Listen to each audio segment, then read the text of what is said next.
अब मेरे पास रिकवरी वाले आए, मैं आपको बता रहा हूं, मैं यहां से करनाल जा रहा था और अंबाला जैसे ही मैंने क्रॉस किया, अंबाला और शाहबाद के बीच में एक स्कॉर्पियो गाड़ी, काली स्कॉर्पियो रुकी। हम लोग, हमारी गाड़ी रुकवा ली स्कॉर्पियो। मैंने कहा फटाफट इनको वहां वीडियो चालू कर देखते हैं क्या कहते हैं, देखेंगे।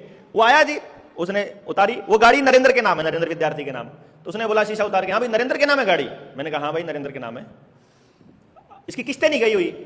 मैंने कहा किस्तें भेज नहीं रखी भाई, जानबूझ के रोकी हुई है। बोला क्यों? मैंने कहा क्योंकि बैंक ने हमारे साथ कुछ धोखा किया हुआ है और बात अभी कंप्लेंट रेज की हुई है, और जो किसी भी मसले पर जब तक कंप्लेंट चल रही है तब तक कोई भी रिकवरी एजेंट किसी गाड़ी को नहीं रुकवा सकता। शायद ये आपको पता नहीं है, अगर आपको पता होता तो आप कभी भी गाड़ी नहीं रुकवाते। आपको मालूम है आपकी रिकवरी एजेंसी का लाइसेंस रद्द हो सकता है। बोला कागज दिखाओ जो आपने। मैं कहा आवेदन दिया हुआ है, हमने आवेदन दिया हुआ है। उसने कहा आवेदन दिखाओ आवेदन। तो मैंने कहा तुम कौन हो? यही हुई थी ना, तुम कौन हो भाई? तुमको क्यों दिखाऊं? तुम थर्ड पार्टी हो, तुम प्राइवेट एजेंसी हो, तुमको क्यों दिखाऊं? मैंने बैंक के साथ मेरा मसला है, मैंने बैंक को कागज भेजे हुए हैं, बैंक जवाब देगा। आप बैंक से पूछिए इस गाड़ी का नंबर सही है कि गलत, इसका कोई अगर कंप्लेंट, क्योंकि ये रिकवरी का नियम है, आरबीआई की तरफ से ये इंस्ट्रक्शंस है हर एक बैंक को और हर रिकवरी एजेंसी को कि अगर किसी लोन के मसले पर किसी कस्टमर का अगर कोई कंप्लेंट है या कोई इशू रेज किया हुआ है तो उसका रिकवरी वाली प्रोसेस वहीं पर रुक जाएगी। तो सबसे पहले नंबर पर तो हमने आवेदन लगाया, लगाते ही रिकवरी प्रोसेस रुक जानी चाहिए, यह आरबीआई का नियम है। सबसे पहली बात तो रिकवरी वाला कोई आ ही नहीं सकता। एक साथी ने लिखा हुआ था एक क्वेश्चन के अंदर कि रिकवरी एजेंट मेरे गांव का है, वो रोज शाम को आके मेरे घर आ जाता है। उसके लिए बता दूं मैं, रिकवरी एजेंट पहली बात तो आ नहीं सकता। दूसरे नंबर पर आएगा तो फोन करके अपॉइंटमेंट लेके आ सकता है। ये रिकवरी एजेंसी को नियम दिए हुए हैं, उसको पूछ लेना आज जाकर के कैसा है, ये वीडियो दिखा देना कि इतनी बारी काट के बता देना रिकवरी एजेंट को कि पहले ये बात सुन ले, अगर इसमें झूठ हो तो बता। अगर इसके बाद भी वो कहता है मैं नहीं मानता ये बातें, तो वो गुंडागर्दी है। फिर गुंडागर्दी का इलाज लठ है भाई, फिर कुछ नहीं है भाई। गुंडा अगर कोई घर में घुस रहा है, देखो कायदे से कोई बैंक का कर्मचारी आएगा, कायदे से आएगा तो स्वागत है, कायदे से बाहर जाएगा तो उसको रगड़ा जाना चाहिए। क्यों जी? फिर तो उसका जो मर्जी इलाज करो, फिर अपन कुछ नहीं कहते भाई, ठीक है ना, फिर अपना कोई वो नहीं। वो अगर कल को तो वो हमारे घर में कुछ घुस के कुछ भी कहेगा यार, फिर हम चुपचाप थोड़ी मान लेंगे लोन के बदले में। चलो रिकवरी वाले पॉइंट पे आके फिर लोन वाले पे आएंगे। रिकवरी वाले पॉइंट पे सुन लो, कोई कर्मचारी आपको ऑफिस आवर के अतिरिक्त कॉल नहीं कर सकता।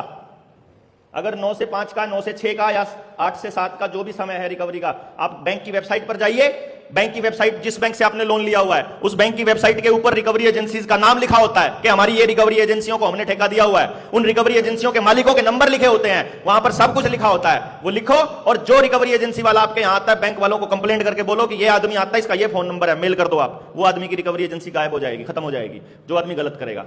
तो इसमें मजबूत आप हो। सबसे पहली बात, ऑफिस के जो टाइम है उससे पहले कॉल नहीं कर सकता, उसके बाद कॉल नहीं कर सकता। दूसरा, फोन पर आपसे जबरदस्ती करने की या धमकी देने की या जोर से भी नहीं बोल सकता। वो पोलाइटली बोलेगा, वो प्यार से आपको समझा सकता है कि अगर आप लोन चुकता नहीं करेंगे तो आपका सिबिल खराब हो जाएगा। वकील साहब गलत तो नहीं कह रहा, ठीक है? दूसरे नंबर पर, मैं कोई गलत हो तो हाथ उठा के बोल देना कि ये गलत है, ठीक है जी।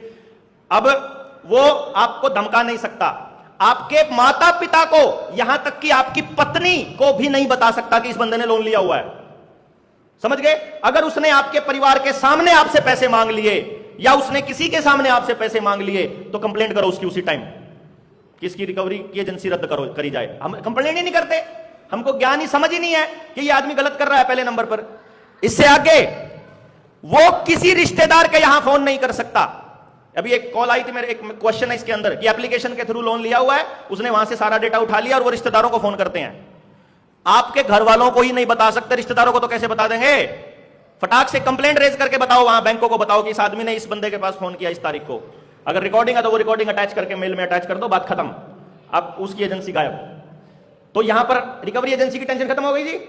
जब तक कोई भी कंप्लेंट रेज की हुई है, रिकवरी वहीं पर रुक जाएगी। रिकवरी एजेंट ना बदतमीजी कर सकता, ना अननेसेसरी फोन कर सकता, ना फोन पर जोर से बोल सकता, ना किसी और के सामने बता सकता, ना आपको रास्ते में गाड़ी रुकवा सकता। ये भी बता रहा हूं मैं आपको, रास्ते में गाड़ी रुकवा भी नहीं सकता। गाड़ी छीनना तो दूर की बात है, अगर आपसे गाड़ी छीन रहा है इसका मतलब या तो आपने उसको कुछ बोला नहीं या आपके पास लठ नहीं। अगली लाइन जो मैंने रिकवरी वाले केस में बताई थी, कोई भी रिकवरी एजेंट आपकी गाड़ी में लगी हुई चाबी नहीं निकाल सकता।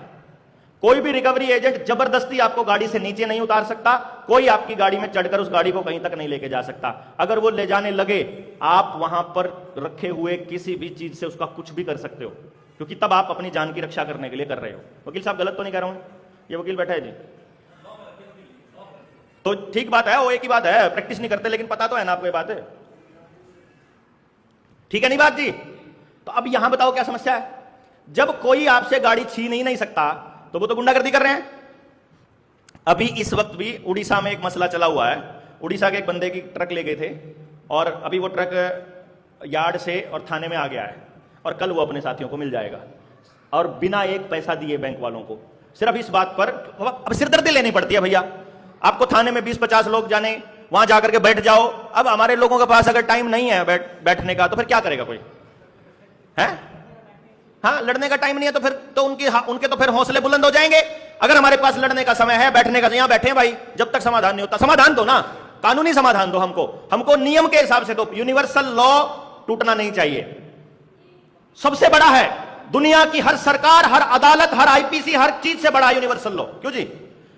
कोई भी कानून अगर यूनिवर्सल लॉ को तोड़ता है तो वो कानून नल एंड वॉइड माना जाता है। वहां पर एक नेचुरल जस्टिस जरूर प्रिवेल करना चाहिए। यही नियम होता है हर न्याय का, कि कुदरती नियम एग्जिस्ट करना चाहिए।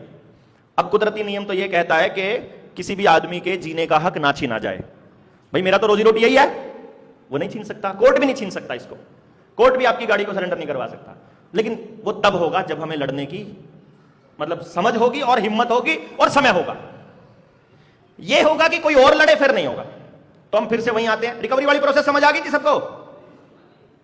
कोई कंडीशन ऐसी नहीं है जो मैंने नहीं स्टडी मतलब उसमें नहीं कवर की।